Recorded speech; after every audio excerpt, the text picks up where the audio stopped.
We have located a map that is no longer here, but we have found a photo of it, and I'm going to show it to the world today. We are given a mainstream narrative, force-fed a narrative from day one, and on average, given more money for the rest of our lives if you continue through this indoctrination program, this system, longer than everybody else, and call it college. We are told these narratives for decades, molding our minds to believe that cathedrals, such as the Hereford Cathedral, was completed in the year 1250, 774 years ago, where we have shown that the mainstream narrative tells us that basically nobody was even here, telling us that the population of nobody was so much more advanced than billions of people that we have today, while at the same time telling us that we are evolving and advancing. A population of basically nobody, knocking out palaces with zero training programs, no lights, no power tools, nothing. And then these palaces are here before us today, looking better than ever, looking better than anything we construct today. Go inside one of them, and you will feel its presence, that they are much more than we are told. We are given a narrative that holds keys that we have found right here on this channel. We have exposed these patterns to the whole world. We have shown that these narratives all over the world are created by the same source. These keys are given to us, and in my opinion, they have always been here, where they were just waiting to see who could find them. I think this is a game, and lucky for us, it's a game that we are very good at. When we dig deeper into this Hereford Cathedral, and we find that its origins held an even earlier church, where the new church had a very short life, of course, for it was plundered and burned down in 1056. It was not, however, destroyed until its custodians had offered vigorous resistance. So we get the fire nod, and now we know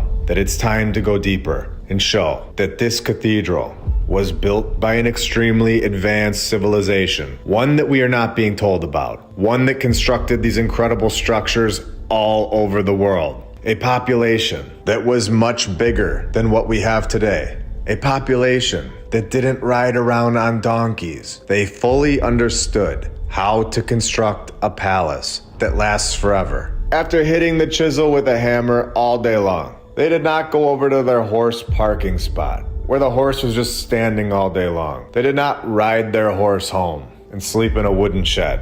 This extremely advanced group of people, this group is being hidden from us. And the proof is all over the world. And the coolest part about this research, in my opinion, is that you can go inside these palaces today, and they're in almost every single city in the world. Hereford Castle, check the inside out.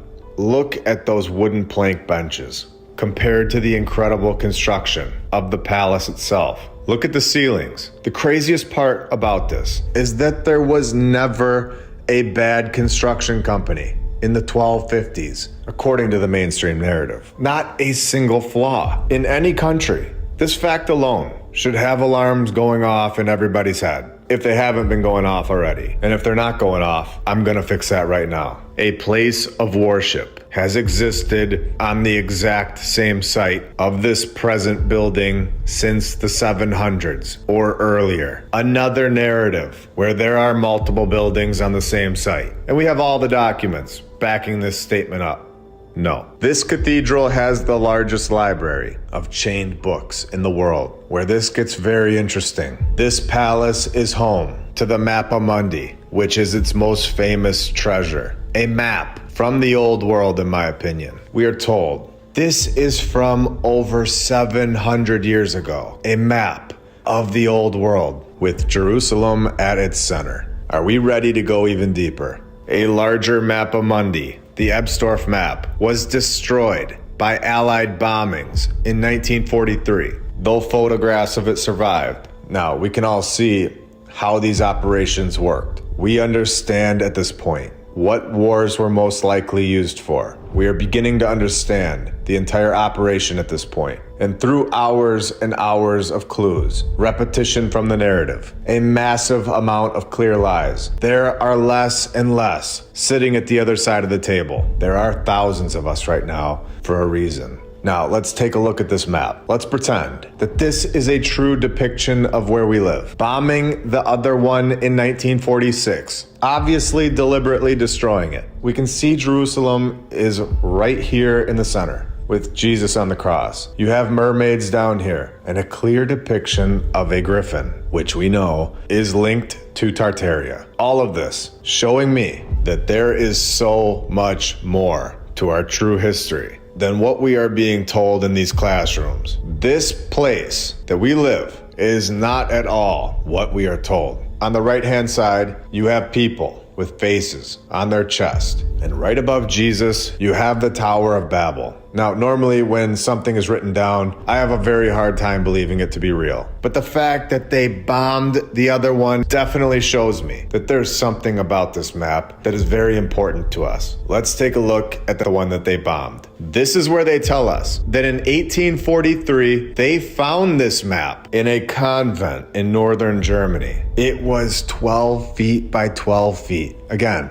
all centered around Jerusalem. And remember that they tell us a very interesting detail, that they found this map in 1843, where exactly 100 years later, on the dot, in 1943, they bombed it and destroyed it during the Allied bombings. All of this happening during our current civilization, wiping out possibly the true history, possibly the true map. If this place that we live is really centered around Jerusalem, and in 1946 the narrative changed, bombing this map and possibly other things inside that building that would have given a lot of stuff away to us, which was of course also in northern Germany, where you can begin to put the pieces together. And I'm just gonna do it.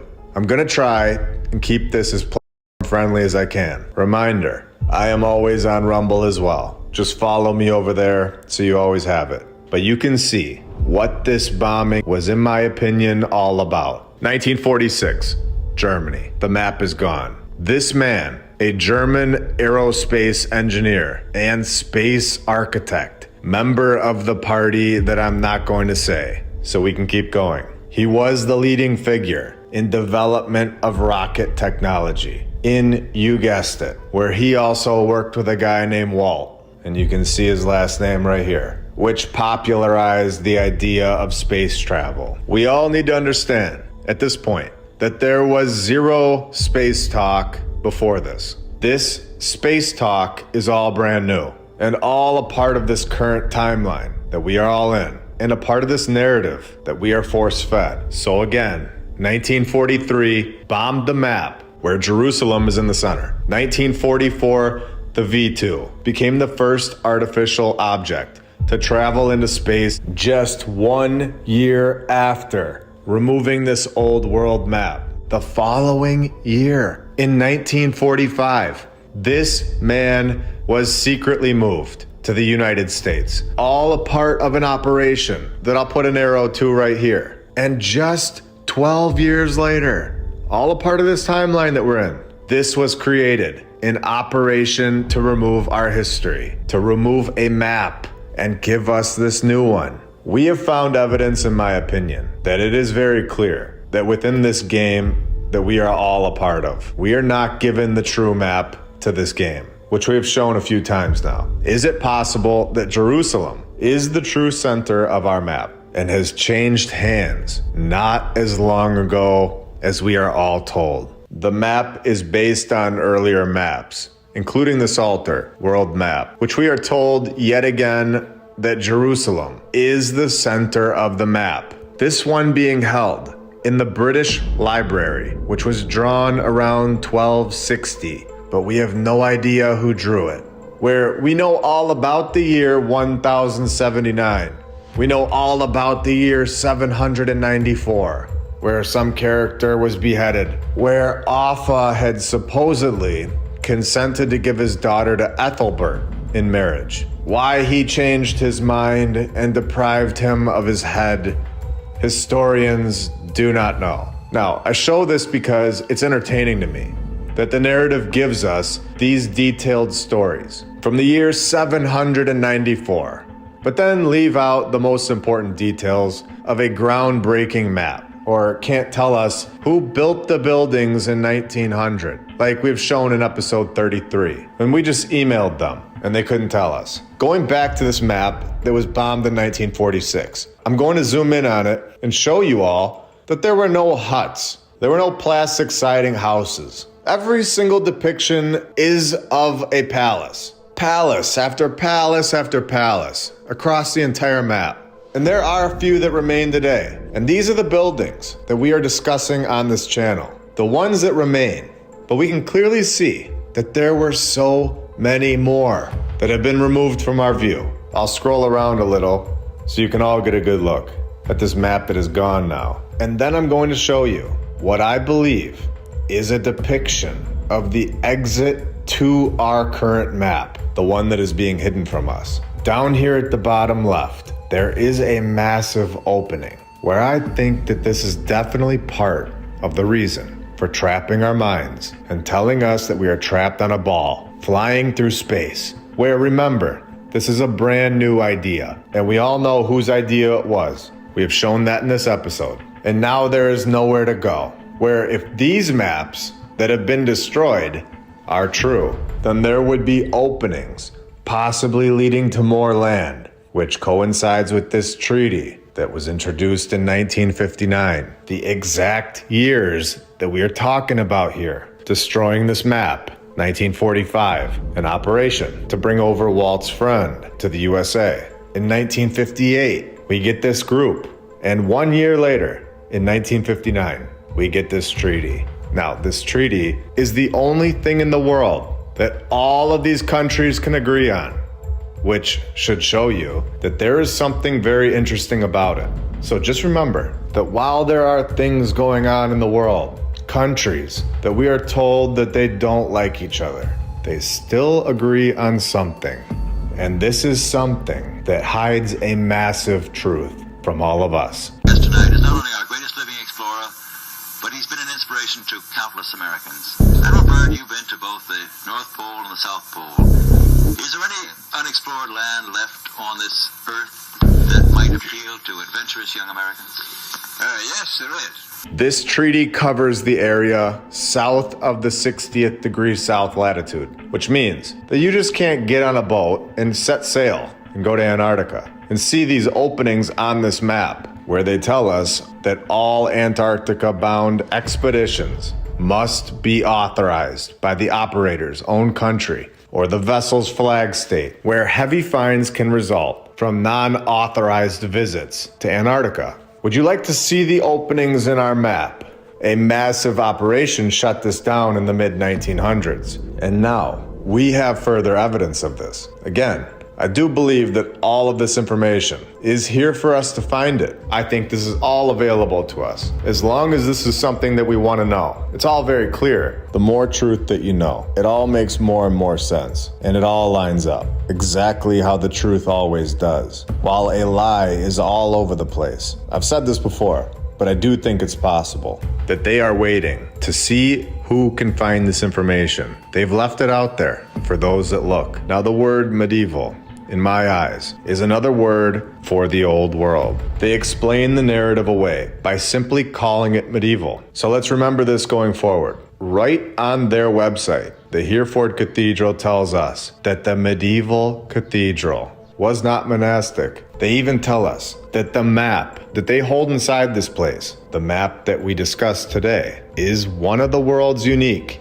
medieval treasures. Our timeline starts around 1700 and then spikes in the 1800s with massive operations going on in the 1800s. All in my opinion, of course, based on everything that we have seen. But this is why I always check the 1800s for major destruction projects of these incredible palaces. Oh, wait, did I say destruction? I meant restoration. When you go to the mid-1800s yet again, we have the exact same narrative here. 1841 to 1863, major restoration of the cathedral. A cathedral that did not need our help. In fact, we weren't even given the power tool until 1895. So what major renovations could our horse and wagon friends have truly done to this palace? Do you think it's possible that they removed things that did not fit into our mainstream timeline? Before we go into the bonus, I'm going to show you this, how I don't believe that the Mappa Mundi has always been here at this location. I believe that it was put here when we are told the only complete world map of its kind to have survived, a fascinating pictorial encyclopedia of the medieval world, where it may have been, it might have been, maybe, but the mainstream narrative is of course iffy on that. It might have been made for the Hereford Cathedral and has been here for most of its life. Most of its life. Not all of its life? Where was it before? Who really made this map? Why was the other one bombed? This is extremely interesting stuff, especially when this is all on their website. And in my opinion, an admission that this was not theirs. This was not there in that palace for its whole life. They even call it medieval, and they have now taken possession of it. Oh, in 1786, the west tower of the cathedral just collapses overnight on Easter Monday. Just random, of course. Do we think that that was random? You tell me. Clearly a palace from the old world. And just for fun, let's show the repeating names. Robert of Lorraine, Robert de Botton, 4 more Roberts buried here. And then we have 2 Thomases with 3 more Thomases buried there. And we can't leave out a couple Hughes thrown in back to back. Now for the bonus. Located at 651 Main Street, Buffalo, New York. Opening in 1877. We have the Dr. Ray V. Pierce Palace Hotel, where this gets wild. We've talked about energy here on this channel, how these buildings hold energy, but this gets deep. The place was half hotel, half hospital, where the baths and gymnasiums on the campus were known nationwide for their healing and restorative powers. A healing hotel. Where is this why a lot of the old world buildings have been destroyed? Because they held healing powers for all of us. Where 2 presidents were frequent visitors. Pierce's Palace Hotel was open only 4 years before it burned down in 1881. And are we right or what? Is this not a nod? I'm not joking.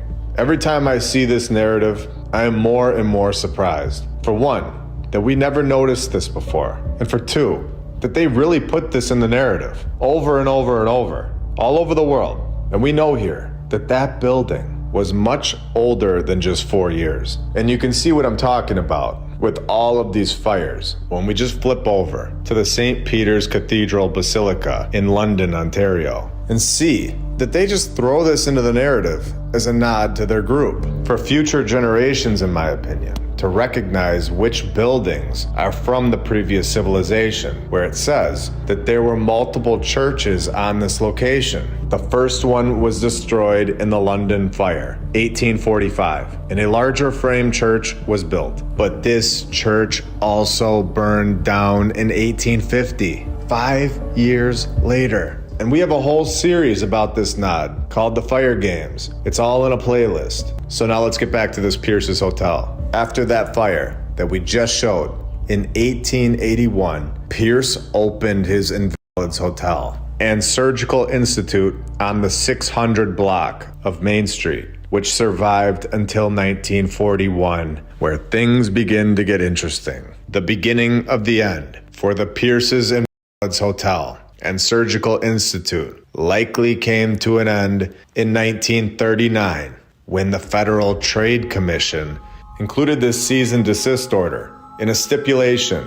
They were basically no longer allowed to call themselves doctors or medical men. They were no longer able to give medical advice. Not being able to call themselves doctors or call their advice medical advice must have been a lethal blow a little over a year later, where in my opinion, this was the end of this old world medicine, old world healing powers coming to an end when on August 1st, 1941, the Invalids Hotel and Surgical Institute discontinued operations, and Pierce, the one that had this knowledge of old world healings, passes away. And 2 years after that, 1944, Kane announced that they would be destroying all of the Pierce's estate's glass work.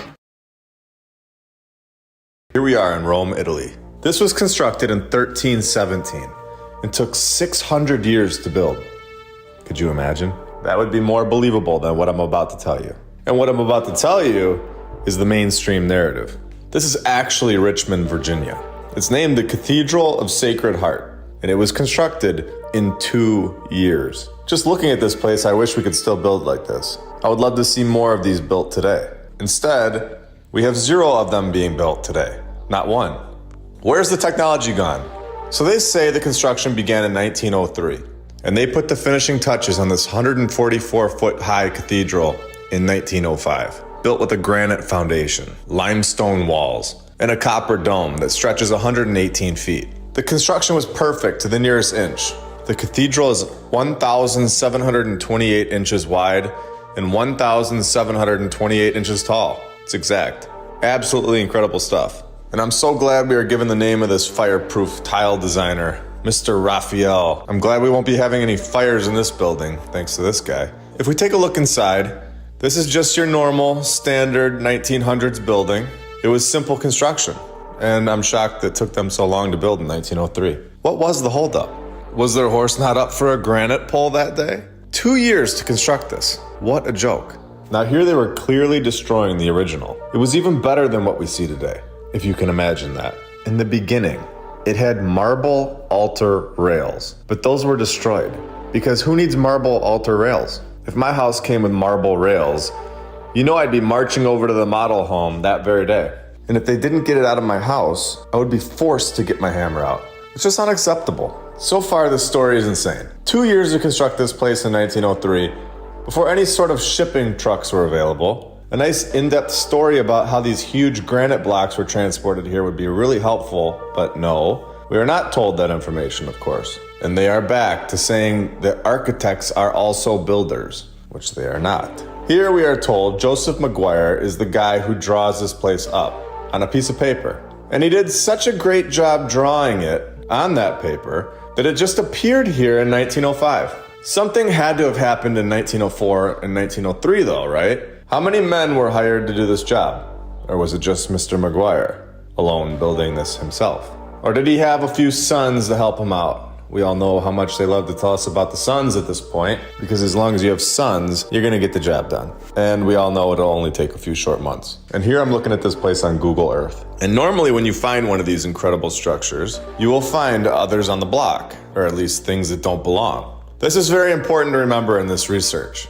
If one thing survives from the old world, there normally will be other hidden gems that made it through as well. And just wait to see how right this theory is. Get ready to have your mind blown today. But first, here we have this pillar, and our current civilization has no idea what to do with it. So what do we do? What should we do? Well, we should dress it up and disguise it, of course, with the ugliest parking sign you've ever seen in your entire life. This is a disgrace, honestly. This is just as good as graffiti. These buildings deserve much more respect than this. Come on, Virginia, you're better than this. Can we zoom in on this picture a little? Is there something behind this yellow parking thing? I'm 100% sure it doesn't say, park over here or you're gonna get a boot on your car. Okay, so I wasn't wrong. Let's look literally right across the street. And what do we have here? The Da Vinci Center. Okay, let's have some fun. What is happening here? The stone on this thing looks so old and incredible. Multiple arches and a suspect window that clearly proves that we have action and something going on underground. I would love to go inside this building and see what they have going on. I would not be shocked at all if there are tunnels. This building is now a part of Virginia Commonwealth University. So whenever you try to find any information on it, it just comes up with enroll here and all this nonsense. Great way to hide the history of a building. Turn it into a college. Let's continue down the block and see if this block is giving us anything else. Monroe Park giving us a nice aerial star symbol. Very interesting. And what do we have here? We have another building that is from the old world, of course. Grace and Holy Trinity Church. So another church on the same block. How many churches do these people need in 1900? Okay, so this place is founded in 1858. Notice they say founded. This was not constructed, and they admit it right here. It was found. So how many people even lived in this town in 1858? 38,000 people in Richmond, with like 12,000 that were slaves. So they weren't going to church. So 26,000 people needed these massive structures? Does this make sense? Remember, there were also children a part of this population. So who constructed this place? And I'm just gonna add in the next structure right now, so we can prove this point beyond a doubt. Right next door, from this church, we have the Altria Theater, holding 3,565 people, while also having an 18,000 square foot ballroom. This one was also built in just 2 years. Of course it was. It also holds a basement, where the Richmond Police Department got to go set up shop. There's enough room down there for office space, classrooms, a gymnasium, and a shooting range. That's it? No, that's not it, of course. They also had a swimming pool. This was simple construction in 2 years in the early 1900s. Very easy. Which construction company was in charge of building these buildings on the same exact block that completely destroy our current day construction? How can this be possible? Anyone going to see Baby Shark live should have a great time. I wonder how many of them know that they are about to go into an old world building. Let's even take a look at this thing. Just going straight up and spiraling for about 75 feet in the air. Something that Bobby can go work on over on the side for a couple weeks with his special chisel. Then lift that thing up on the scaffolding, get some glue on it, and it'll be over there forever. Easy. Simple construction 100 years ago. This is what we are told. This is the world we are in. We are being lied to at every turn, in my opinion. And given these crazy stories, they are hiding the truth about these buildings and giving us these crazy stories that don't make any sense. And then don't explain why we never build anything close to this ever again. And especially not in just 2 years, but they did it all the time back then. It was no problem at all. 2 years, done. Well, I hope you guys all enjoyed today's... Wait, no. There's more? There's more. The Jefferson Hotel, right down the street. Construction began in 1892. It took 25 years to build. Could you imagine? Of course not. This thing only took 3 years to build. Finished right up in 1895. Because they had to meet their deadline. 6 years later, in 1901, the entire interior was destroyed by fire. The restoration process took 6 years and reopened in 1907. So let me get this straight. It took double the time to restore it than it did to build the entire thing. And anyone who has watched my previous episodes will know about the fires, proving that these are old world buildings. I'm just glad that there was only one fire this time. I don't think I could handle the second fire. Oh no. What is this? In 1944, they tried to destroy it again? Another fire broke out in 1944 and killed 6 people. Could you imagine what was inside that place that they didn't want us to see? Is this how we build hotels today? Could we possibly construct any of these buildings that we've seen today? Is it possible? No, it isn't. And not in 2-3 years. What is going on with this college of VCU? Did they find these buildings and repurpose them? In my opinion, I would say yes. And are they the only college that's done this? We will get into that in the future episodes. There is much more to discover. Wait, are we still not done with this block at VCU? Right next door from the hotel, we have this? Anyone want to let me know what this place is? Located on 19 West Franklin Street, Richmond, Virginia? No name, no nothing. It's just sitting here, not being used. People walking right past like it's nothing. Completely blind to what is sitting right in front of them. And for fun, to rub it in, of course they have a Founders Hall building where the people that found all these buildings lived. Yep, that one right there, that's ours. I don't know, guys. What should we name this building that we found? Well, we found it, so let's name it Founders Hall. Perfect. Where we are told that we live is much, much different than where we actually are. This is not normal, and it is very clear at this point. Remember, we are unsure which building will be next to go up in flames. It's so repetitive, and we need to keep making this known so that we all wake up and see them when we walk past them. They are the hidden key to the past civilizations, in my opinion. And these buildings are being destroyed to hide our true history. A fire is a great way to say it was an accident. It's one way to destroy a building without putting blame on someone. Who do we get mad at if a guy isn't hitting it with a wrecking ball? Fires ruin the old world without a planned demolition. And don't forget that the owner surely gets their money back through insurance claims instead of paying for a demolition process. And I don't feel like ending this episode yet. The Hungarian Parliament building. Construction for this massive project began in 1885. A 4-story, 315-foot high, 691-room palace with 10 courtyards, 29 staircases. This is your everyday building in 1885, of course. Now, the incredible thing about this place is that it's not just about one building. The entire block is filled with buildings that do not belong to our timeline. We have the Memorial of National Cohesion, the Ministry of Agriculture, and of course, a chocolate museum. They should have added a few more pillars of the chocolate museum. How embarrassing. I'm not sure how these people could go to work in such a horrible looking building. The chocolate museum deserves more. What a joke. And here we have hundreds of people just walking past the chocolate museum, not understanding what they're walking next to at all. Could you imagine we built a chocolate museum like this today? I think people would come from all over the world to see the construction process. All right, back to this Parliament building. It's massive. They say that 100,000 people were involved in its construction. They used 40 million bricks and 500,000 precious stones and 88 pounds of gold were used. Remember, as long as they say they had the money and the manpower, it could be your average Joe or prisoner, like we've shown before. Doesn't matter who it is. They will bring the architect's drawing to life in no time, every time. They will be fully trusted with the 88 pounds of gold, and any one of those 100,000 people could get the job done. Just call them over here, pick it out of a hat. The project will be completed perfectly. 8 years after the construction began, it was done.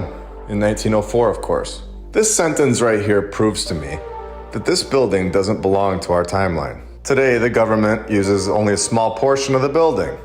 Of course they do. They found and repurposed this building, in my opinion. They don't need the whole thing, because it wasn't built for this purpose. Whoever built this building needed the whole thing. They needed all 691 rooms. They needed all the courtyards. And they needed the chocolate factory building as well. The whole area was of importance. It wasn't just barely used. And we all fully understand this now. The trick is done. We did not construct this building in 8 years in the 1800s, along with the rest of the town. And we only need a small portion of it today. Something incredible happened here in this area. And I'm just gonna take you guys all around this area on Google Earth here for a little bit and show you that this used to be an incredible empire, in my opinion. The buildings are all so perfectly laid out.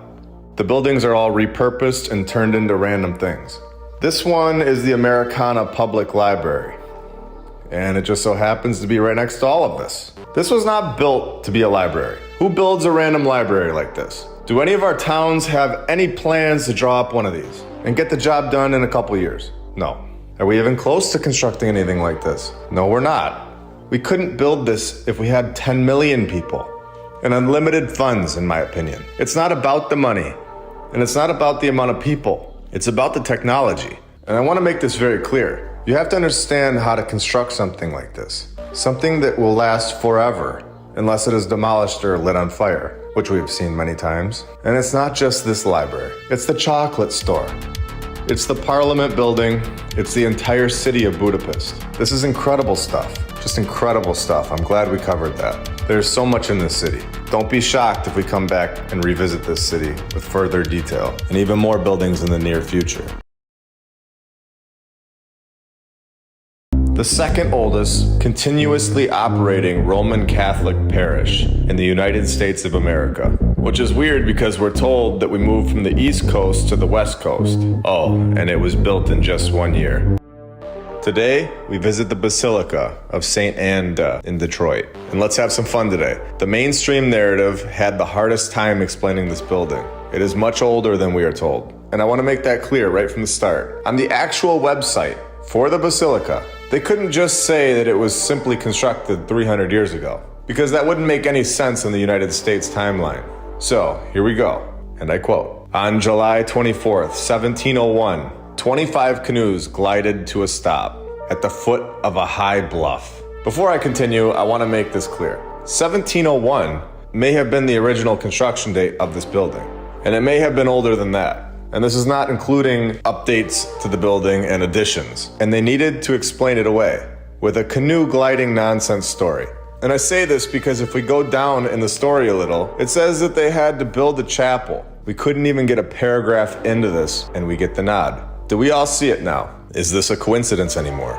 Or did we find the key? I believe that we have cracked their code. to understanding their symbolism of these buildings. Here we go, and I quote, "The earliest records were destroyed in a fire, but a new registry has been maintained since 1704. So we definitely have something incredible going on here in this narrative. Let's go to the second paragraph, where they tell us that this is the 8th structure on this site. They tell us that the oldest stained glass in Detroit is found in the current Basilica. Well, of course it is. This thing is hundreds of years old. At this point, these narratives are extremely sketchy. We have a fire story all over the world. Not every house on the block goes up in flames, but every single one of these old world buildings pretty much do. You have to ask, is that mathematically possible? No, it isn't. The fire is the symbolism, the hidden key to the past civilization. Now here, as I visit this building, it was under construction. If you saw episode 33, you will understand why I don't think that these buildings need to be fully restored, and that they may be removing something from the building. I have shown comparisons between the old world and the new world construction on the same building many times before. Our restoration completely ruins the building nearly every time. It doesn't help it. So here they have given us a 5-phase construction process that's going on right now. I tried to go inside the Basilica and the man would not let me in, which I thought was very interesting. Now, right outside, I couldn't believe my eyes. I looked down and our ridiculous construction is crumbling away, of course, and exposing the ancient hidden brick roads. And what is this? Do we have a play on words? Of course we do. An admission that this building is older than 300 years old. When they tell us that it has gone through many changes in its 300 plus years. 300 plus years? Yeah, plus 1,000 years. There hasn't been any changes to this building. We currently do not construct things that last forever. If we made a change to this Basilica, that changed part would have fallen apart by now. When we read the narrative, look very closely which words are being used. For whatever reason, they cannot lie to us. They have to tell us in one way or another. And right here, they do exactly that. The Basilica of St. Anda, Detroit, was founded in 1701. It was founded. I'm gonna get very technical right now and prove that there is most likely more building underground. And this entire Basilica and every other one that is said to be founded may have been underground. The legal definition for the word founded is based upon, arising from, growing out of, or resting upon. Now, it does not say constructed. It does not say built. This is a legal term. The word arise, meaning emerge. The term growing out of or resting upon. These are all legal examples of the word founded. So in legal terms, this building was doing either one of the three in 1701. Emerging from the dirt, growing out of the dirt, or just resting there. Legally, this building was not built or constructed in 1701. It was founded. Our houses are not founded. Our houses were constructed. I will be referring back to this episode in the future when we find another founded building. The fire swept through the settlement. And not only did it supposedly wipe out the church, but also several other buildings. How many buildings did they build in 2 years from 1701 to 1703? What is going on here? Just showing up here in a canoe. And 2 years later, they just constructed an entire town?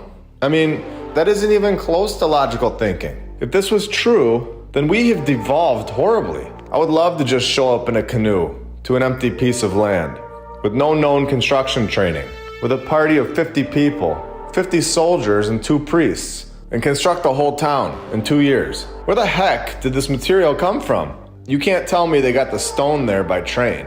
The first train in Michigan didn't come around for another 132 years. The first one in Detroit was in 1838, so 137 years in this location. Did they canoe the stone there from a mysterious land? How fast were these canoes? Basically, they had to knock out a whole town in 2 years. They needed a lot of material. And how many of these 50 soldiers were master builders with years of construction training? I'm guessing 0, because I don't believe that any of this story is true at all. It is a bunch of nonsense that doesn't make a single logical point. And they give us a fire story. Just look at the front of this basilica. This was constructed in a single year. Yeah, right. Let's go even deeper. Apparently, this church has a sister church, Our Lady of the Assumption in Windsor, Canada, which is about 5,000 feet away. And just as we talked about, how the one in Detroit is the oldest one in Michigan. Here we have the oldest continuous parish in all of Canada, located 5,000 feet away from each other. In my opinion, these were built together, and for a very important meaning. And according to the narrative, This one needed to be built and rebuilt 4 times before they figured it out. So they tell us, for this one, they got some land in 1782. 3 to 4 years later, in the 1700s, this thing is done. 3 years to construct something that lasts forever in the 1700s? This is insane. So a totally separate group sets up a camp right around the corner. And what do you know? They are also master builders as well in the 1700s. Give me a break. My crew and I, we went and walked around Detroit even more to see what else was going on. We have the Cathedral of the Most Blessed Sacrament, which is now closed. Now, right in the middle of Detroit's NBA stadium, NFL stadium, and MLB stadium, and more impressive than all 3 combined, we have this, the St. John's Church. And in 1859, it was just too small, of course. So they had to quickly construct this one in 2 years. Simple. Now, remember, Detroit, Michigan is freezing in the winters. They were not able to build anything in the winter months. So knocking this thing out in 2 years is ridiculous. Also, the first one took how long to build? Oh, 1 year? 1858 to 1859? Yeah, why not? Amazing. Clearly, this was here before, and this was the cover-up story. Now, all over Detroit, we have buildings. They have cinder blocks covering the original windows. In my opinion, this is because they most likely had stained glass windows that our civilization has no idea how to fix or maintain. They got rid of them and just put cinder blocks there instead. These windows were perfectly aligned and would have looked incredible. Take a look at this building. Go ahead and share your ideas on this one in the comments below. We have a building underneath this brick. It is clearly hiding something. The original windows barely align with the new brick. So strange. And what is underneath could be even more mind-blowing. Hidden by this brick. I had a lot of fun in Detroit and still can't believe they covered up the brick road with our current road. Totally reinforcing what we were talking about here. Attempting to hide the past civilization, but unable to keep it down fully. The past civilization simply built with perfection and will last forever, waiting for us to discover it. And now that we have open eyes, we can see the hidden brick of the past. And we now understand that there is much, much more below our feet that we just can't see yet.